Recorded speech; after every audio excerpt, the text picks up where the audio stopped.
美国。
根据生活的位置不同，体型大小也有差异。通常来说，生活的地方越靠北方，气候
们的目标只是单纯为了杀死对手，所以北美灰狼在战斗的时候总会优先攻击喉咙、肚子等柔软脆弱的部位，除此以外的地方都不是主要目标，死咬不放只会浪费体力。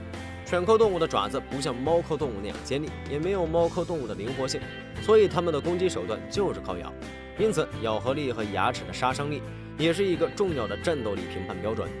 在家养狗中，比特犬是出了名的凶犬，它的咬合力在狗当中是名列前茅的，能达到80到90公斤。如果是遇上特殊情况发了狠，咬合力只会更高。但是这个数据在它的老祖宗灰狼面前还是不太够看。一头成年的雄性北美灰狼，咬合力在自然界的猎食者中也非常惊人，能达到300公斤以上。就算是家养狗中咬合力最大的罗威纳犬，力量也只有灰狼的一半。至于犬科最重要的武器牙齿，狼牙明显要比狗牙更长，这从北美灰狼和比特犬的头骨上就能看出来。一整颗狼牙的平均长度能有7厘米，但比特犬的狗牙极限长度只能到6厘米。灰狼和比特犬的牙还有一个很重要的不同，因为野生的灰狼每顿饭都要直接撕扯动物身上的肉，在同一个狼群里，等级低的狼只能咬碎骨头吃骨髓，而家养的狗有主人准备好食物，吃饭远没有狼那么困难。因此，灰狼露在牙龈外的犬齿本来就比狗更长，它们埋在头骨里的牙根更长，就是在撕咬猎物和进食的时候，牙齿必须保证足够牢固。所以，灰狼可以一口在比特犬身上咬出致命伤，但比特犬的牙却只能给灰狼造成皮肉伤。这么一番对比下来，其实比特犬和北美灰狼的战斗结果就很明显了。北美灰狼在残酷的大自然里竞争了上千万年，而比特犬的培育历史只有短短几百年。就算比特犬在人类社会是出了名的凶悍，也比不过自己的灰狼老祖宗。至于美国疯子驯兽师为了培养比特犬的战斗力，把一头北美灰狼和3只比特犬关在一起的结果，北美灰狼受了点伤，但比特犬却是全军覆没。非常感谢您看完本期万物灵，欢迎点赞、评论加关注，您的关注是熊探长探秘的最大动力。2011年春天，云南野生动物园的大明星培培把动物园上下搞得头疼不已。为了他减肥的事，园长甚至找到了当地媒体帮忙刊登他的事迹，寻求社会的帮助。直到一只雌猩猩的到来。这里是万物灵，欢迎关注熊探长，带你探索有灵万物。培培是云南野生动物园里刚来不久的唯一一只红毛猩猩。刚来的时候，他还是一个清爽的大男孩，身材保持得很好，体重刚好160斤。然而不久之后，却像坐了火箭一样，一路飙升到200多斤，长得比猪还快，把负责照顾他的饲养员李康兰都惊呆了。虽说动物胖一点，在我们眼中可能还显得比较可爱，但是和人一样，太胖了容易患高血压、高血脂和糖尿病等各种疾病。培培的体重突然飙升到一个不正常的数值，让园长十分担忧。红毛猩猩是濒危物种，本来就数量稀少，十分珍贵，而云南野生动物园就这么一只，肯定就更得好生喂养了。他们时刻关注它的身体是否健康，以防出什么问题。为了照顾好培培，从他一来云南野生动物园开始，园长就把经验丰富、优秀能干的饲养员李康兰安排去照顾他。根据兽医的建议，眼下李康兰的首要任务就是赶紧帮助培培减肥，这可把他难住了。因为在此之前，李康兰主要负责饲养的是丹顶鹤和小熊猫，还从来没有听说过动物需要减肥的。哎呀，我束手无策，没办法。李康兰无奈地笑着说，正如他所说的，培培的食谱是没有问题的，他每天吃的都是由动物园的营养专家根据红毛猩猩的生长习性和特点特别配置的健康餐。李康兰根据这些科学的食谱，细心准备食材，严格按照配比，一样一样的进行精确称重以后才会给培培吃，每天定时定量，绝不会多喂一口。可培培就这么莫名其妙的胖了，究竟是哪里出了问题呢？李康兰陷入了沉思。食材应该是没有问题的，平时吃的都很素，主要是苹果、番茄、竹笋这些蔬果类的东西，难道要从削减饭量入手吗？正当李康兰为培培怎么吃有利于减肥而发愁时，他突然注意到了培培笼舍周围的异象。这2个月做清洁打扫的时候，塑料瓶、食品垃圾袋变多了。平时园里也会出现一些垃圾，因为动物园里游客很多，人流量大，留下一点垃圾也是难免的。可为什么最近这些垃圾的数量会突然成倍增多呢？而且都散布在离培培很近的地方。李康兰好像突然明白了什么。游客们站在围观台周围，挥舞着手臂和培培打招呼，而培培安静地盘坐在他的小木板台子上，看着他们，像一个乖巧的小孩。李康兰守在旁边，默默地观察着这一切。不仅是塑料垃圾变多了，笼舍周围还时不时发现了一些没吃完的食物，而这些食物都不是李康兰喂给培培的，也就是说，肯定经常有游客给培培投食。今天他一定要逮到培培偷吃零食。大半天过去了，却完全没有看到有游客向培培投食。李康兰正感到疑惑时，培培的异常表现引起了他的注意。只要李康兰守在一旁，他就安安静静、没精打采地趴在那里，一动不动，然后时不时的两只小眼睛滴溜溜地往旁边转，偷偷看一眼饲养员妈妈走了没有。李康兰只好假意离开，然后躲到旁边暗中观察。没想到看到他走了以后，培培立马爬了起来，生龙活虎地和游客们互动。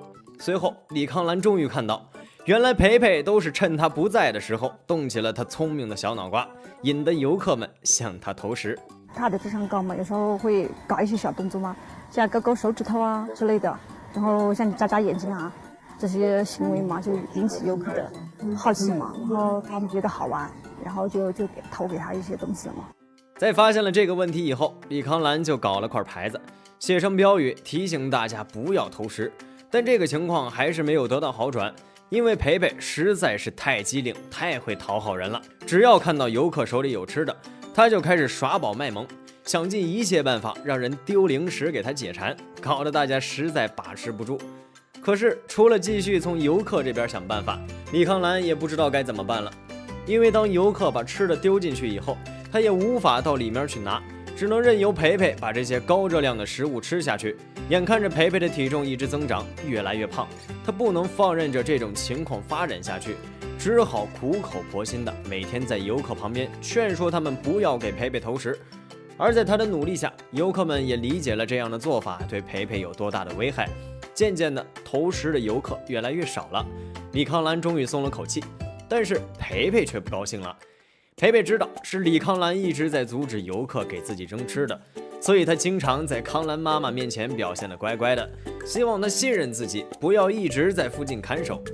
李康兰岂会看不出来他这点小心思？所以他总是假装离开，然后躲在旁边。每当培培开始嗨起来，差一点就要向游客讨到零食时，他就突然出现，及时阻止。在这场零食争夺战中，李康兰也略有小胜的时候，但培培也不是吃素的，他拿着一袋瓜子在上面逗培培。培培伸手讨要半天得不到，居然气得朝他吐口水，那模样活像个淘气的小孩子。不仅如此，为了报复李康兰老是坏他的好事，他会在喝完他给的水以后，在瓶子里装满自己的尿。晚上回来以后，坐在门槛上堵着门，不进去也不让李康兰把门关上，又皮又倔，让人拿他一点办法都没有。正当李康兰还在愁培培减肥成效不大的时候，红毛雌猩猩拉特的到来，让事情的发展出现了意想不到的结果。出于繁殖的考虑，云南野生动物园又引进了一只名叫拉特的红毛雌猩猩。原本就是园里特意为培培找的女朋友，但见到拉特的第一眼，培培就迅速坠入爱河，化身舔狗的行为还是让大家惊讶不已。他时刻黏着拉特，拉特走到哪儿他就跟到哪儿，像一块甩不掉的狗皮膏药。为了追求拉特，培培费尽了心思。吃饭的时候，他会让拉特先吃，等拉特把好吃的吃完了，他再吃剩下的残羹剩饭。因为爱情，他是吃不好也睡不好，着急上火，担心拉特不喜欢自己。没想在短短几天内就意外的瘦了很多斤，这就是爱情的魔力吗？天之人啊，他也知道，然后他还搂搂拉他，好像感觉是骑象的那种感觉嘛。我觉得跟人真的是太相近了。在培培的坚持和努力之下，拉特这个高冷女神也被她的真诚所打动了。她接受了培培的求爱，两星就这么过上了幸福的夫妻生活。可惜还没甜蜜多久，大家竟突然棒打鸳鸯，将他们分开了。这是因为拉特怀孕了，这对培培来说是一个好消息，但也是个坏消息。为了给拉特一个安全的环境，顺利生下小宝宝，园里决定将他们夫妻俩暂时分开一段时间。拉特被安排住进了与培培只有1墙之隔的房间里，因为太想见拉特，培培每天趴在那堵墙下面的铁门上敲呀敲，见不到爱妻，他很着急也很失落，整日郁郁寡欢的样子看起来特别心酸。因思念成疾，培培开始放飞自我，他恢复了之前找游客要零食的陋习，然后暴饮暴食，化思念为食欲，结果体重迅速反弹，甚至比之前最胖的时候还要重。无奈的李康兰只好又开始了她的减肥计划。培培偷吃零食的恶习真是防不胜防，实在管不住。李康兰心想，既然管不住嘴，那就迈开腿吧。她决定开始督促培培运动减肥。可是培培比猪还懒，能坐着就绝不站着，能趴着就绝不坐着，怎么可能如他所愿动下来呢？李康兰在那边连蹦带跳的指挥培培做健身操，培培全当耳旁风，头都不带扭一下的。丢进去给他运动的篮球等各种运动器材，居然被他当作吃的咬成了稀巴烂，实在没办法了。动物园甚至把培培减肥的事刊登了新闻，向全昆明市的市民们征集点子，帮助培培减肥。这引起了大家极大的热情，纷纷来信分享减肥建议。可惜还是没有取得什么效果，真是让人伤透了脑筋。虽然培培的减肥大事一直没有取得什么进展，但不得不说，他真是一个浪漫的好丈夫。每当得到什么自己觉得比较新奇的好东西，他就会马上去和拉特分享。见不到拉特，进不去那道门，但他会默默地守在门外陪着拉特，把最好的浪漫给他。不过让所有人都没想到的是，星星宝宝的降生会给培培带来那么大的改变。本来十分堕落、完全无心减肥的他，在儿子降生后，竟然给自己找到了一项新的任务，给孩子一个干净整洁的生活环境。他在李康兰的训练下，开始自己打扫房间、清理垃圾。除此之外，他也渐渐开始活跃起来，锻炼身体，不再像以往那样消沉。培培的体重终于慢慢的降了下来。每天从自己的笼舍里出来后，培培的第一件事就是直奔老婆、孩子的房间外，趴在门缝那里看他的爱妻和宝贝儿子。因为小宝宝还很娇弱，所以他们暂时还不能见面，但不用等太久了。再过几个月，拉特和宝宝就能从温室里出来，他们一家3口就能团圆了。非常感谢您看完本期万物灵，欢迎点赞、评论、加关注，您的关注是熊探长探秘的最大动力。被人类驯化的所有动物里，马不是历史最久的，但绝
You're some kind of butterfly. Baby, you give me midnight. You whip up my appetite. Don't leave me here high and dry. Baby, you give me ice and fire. You're channeling wind and rain. You're some kind of butterfly. Baby, you give me midnight. You whip up my appetite. Don't leave me here high and dry. Oh,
有网友在广西崇左旅游的时候，拍到了一种生活在悬崖上的神秘动物，身形和人类小孩差不多大，有一条很长的尾巴，全身长满了黑毛，只有脑袋和尾巴尖是白色的。这动物怀里还抱着金黄色的幼崽，在几乎垂直的悬崖上健步如飞，眨眼就消失在了石壁里。其实明眼人都能看出来这是一种猴子，不过这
some kind of butterfly. Baby, you give me midnight. You whip up my appetite. Don't leave me here high and dry. Baby, you give me ice and fire. You're channeling wind and rain. You're some kind of butterfly.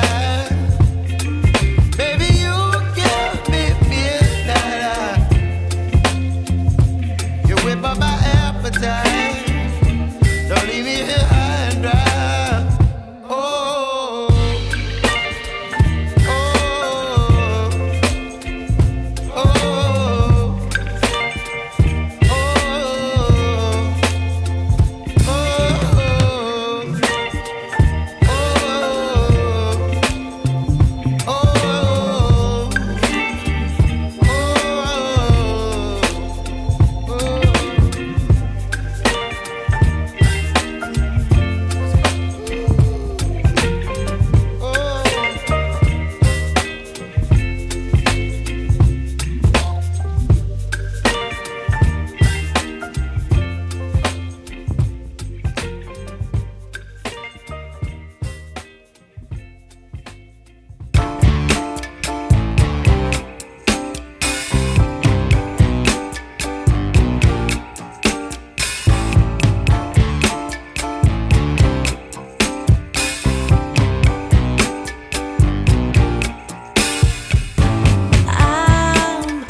一天夜里，黑龙江林区有位村民家里400斤重的大黄牛突然丢了。当他在自家附近的树林里找到牛的时候，黄牛已经被吃得只剩残骸，现场还留着10几厘米宽的动物脚印。那么大一头黄牛被吃掉暂且不提，村民觉得这很可能是老虎进村了。一想到有头老虎夜里在自己家附近徘徊，他就觉得心里发颤，急忙去报警。这头牛真的是被老虎吃掉的吗？如果山里的老虎又饿了，会不会吃人呢？这里是万物林，欢迎关注熊探长，带你探索有林万物。事发的大海林林区位于牡丹江市，离中俄边境不到200公里，山多林密，气候寒冷，非常适合东北虎生存。在以前甚至能达到山山都有虎的地步。根据去年全球老虎日时候公布的数据，我国境内的野生东北虎数量终于突破了60只。虽然其中有20来只，据说是在中俄两地来回流窜，不过这个数字比2年前还是差不多翻了1倍。但是就算东北地区森林资源再丰富，现在留给野生动物栖息的面积也远不如曾经。当东北虎的数量变多之后，它们喜欢居住的那种深山老林很可能就不够这些老虎瓜分了。东北虎是世界上体型最大的猫科动物，成年后的平均体长能达到2米以上。这种大个头让它们饭量也变得很大，所以在捕猎的时候都会优先选择马鹿、野猪这种大小的动物。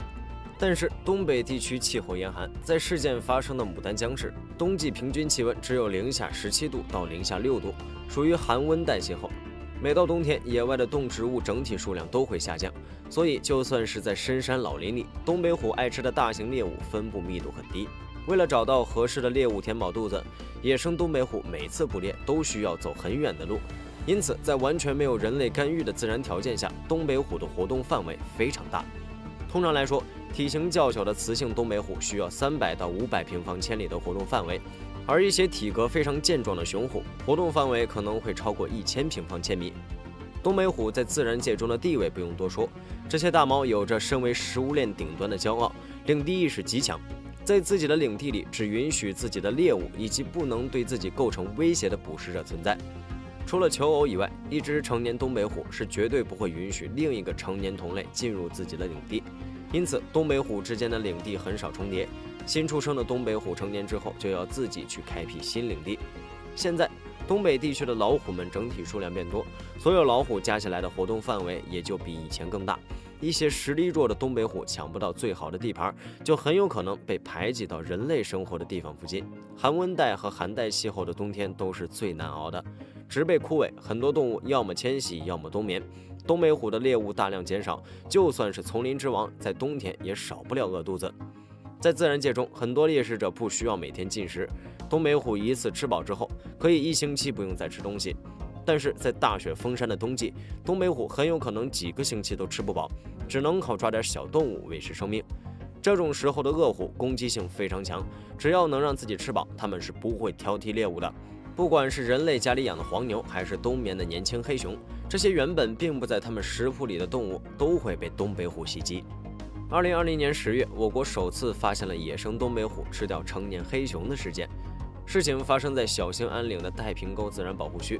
观测显示，最近几年有好几只东北虎从俄罗斯渡江进入了太平沟。这些丛林之王的到来，直接影响到了原本生活在这里的棕熊和黑熊。太平沟自然保护区的位置比东北虎捕杀村民家里大黄牛的大海林林区更靠北方，位于黑龙江省北面的边境上，气候比事发的林区更加寒冷，10月份就已经下起了大雪。这样的季节本来就食物匮乏，几只东北虎的到来让自然保护区里的动物生存竞争更加激烈，食物链的情况也更为复杂。在整体自然资源不变的情况下，新加入的东北虎和熊同属于顶级猎食者，又身处同一片山林中，彼此之间一定会爆发冲突。老虎和熊都是实力强横的食肉动物，但在各自的家族内部，因为物种不同，体型和实力也有着不小的差距。熊科中个头最大的棕熊，体长在1.5到2.8米之间，雄性平均体重300公斤左右，雌性也有200公斤上下。单看数据的话，成年棕熊的体型可能还比东北虎更大一些。不过猫科动物的动作更灵活，这两种动物打起来的话，谁赢谁输还真不好说。但是在太平沟里被老虎吃掉的熊是一头黑熊，黑熊的平均体长只有1.1米到1.8米，体重更是比东北虎要轻不少。排除一些极端情况，整体实力水平完全不在同一个重量级。而黑熊是一种杂食性动物，它们填饱肚子更简单一些，攻击性不会有那么强。而在太平沟地区的气候条件下，生活在这里的黑熊是会冬眠的。从季节上来说，被吃掉的这头黑熊应该刚进入冬眠不久，体重正是全年中最重的时候。即便如此，它也还只是一头刚成年的小黑熊，体重可能只有100公斤左右，和一头成年东北虎更是没办法比。而东北虎不会冬眠，这个季节的太平沟已经开始有了大雪封山的前兆。平时它们爱吃的猎物往往会向南方移动，猎物少了，饿肚子的东北虎攻击性就会比平时更强。人们发现这件事的机会也很巧合。当天，自然保护区的工作人员在进行着猫科动物专项研究，先在道路上发现了老虎的脚印，顺着脚印就找到了小黑熊的尸体。这头小黑熊在自然保护区里还是很有名的，因为它比别的同类更加聪明。之前它非常配合地钻进铁丝网里，站起来去抓科考人员挂起来的肉，露出了胸前唯一一块白色花纹，让科考人员以这块白毛为标志，成功识别了它的身份。据工作人员说，当时小黑熊的腹部和颈前部都被吃掉了，肉还冒着热气，但他们并没有发现老虎的踪影，以为它是吃饱之后走了。然而，第二天工作人员要继续跟踪东北虎足迹的时候，发现在他们昨天下山的足迹后面，赫然跟着一串老虎的脚印。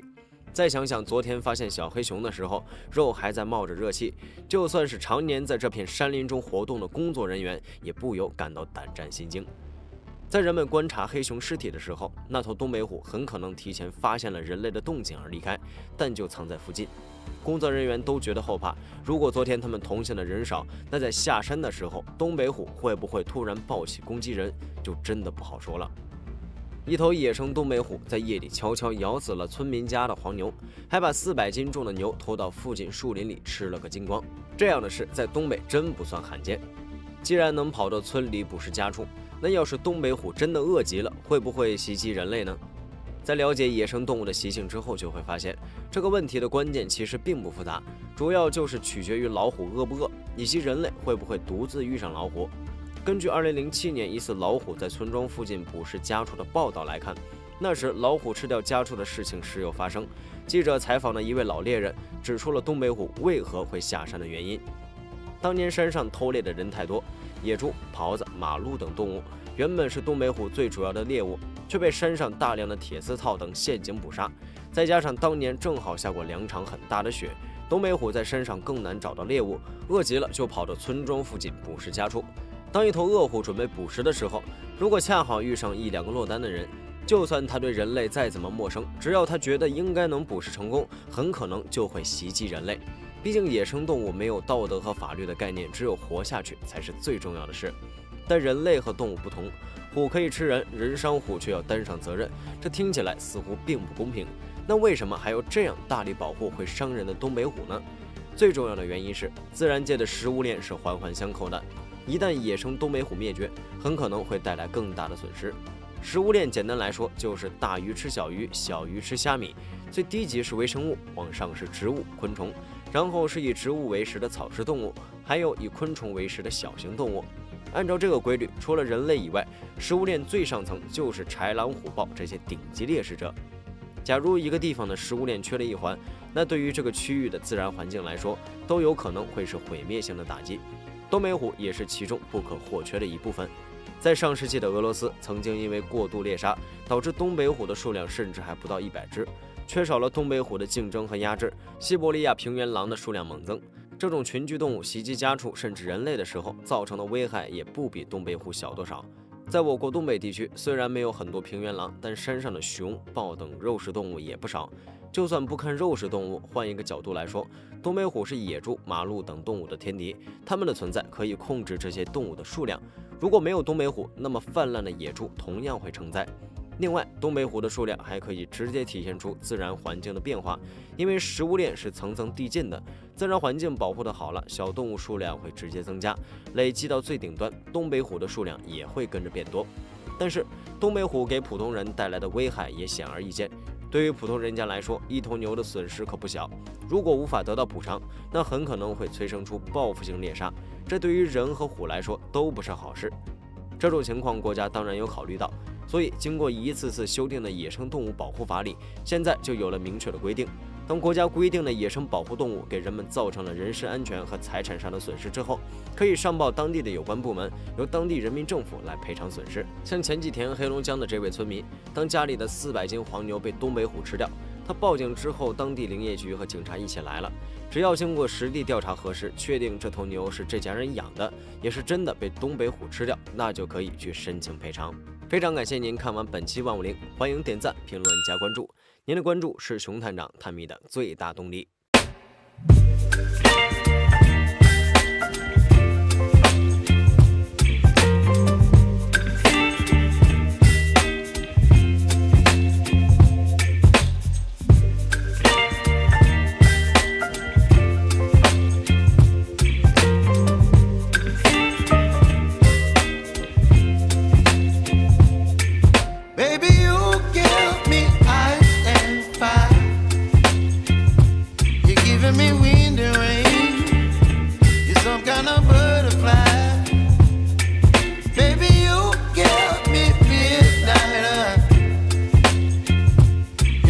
My appetite, don't leave me here high and dry.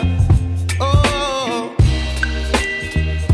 well, I don't wanna jinx it, baby, and twist myself at the spine. Don't wanna overthink it, baby, it's just twist your body and mine.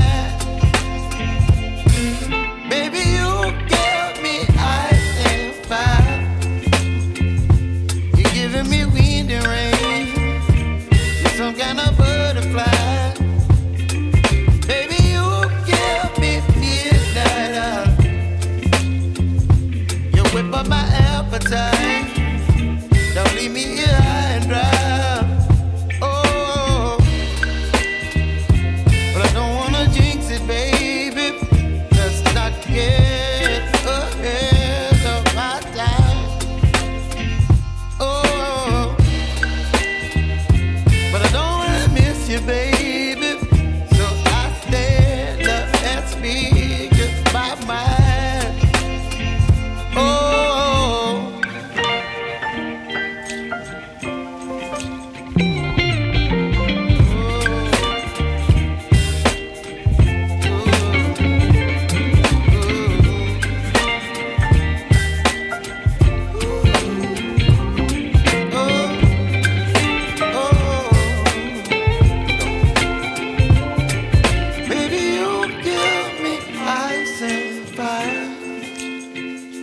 You're chilling wind and rain. You're some kind of butterfly.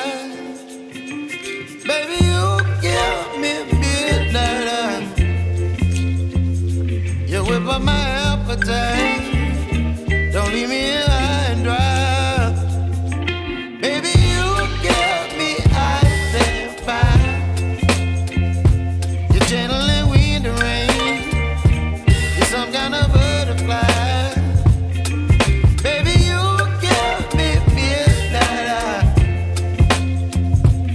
Whip up my appetite.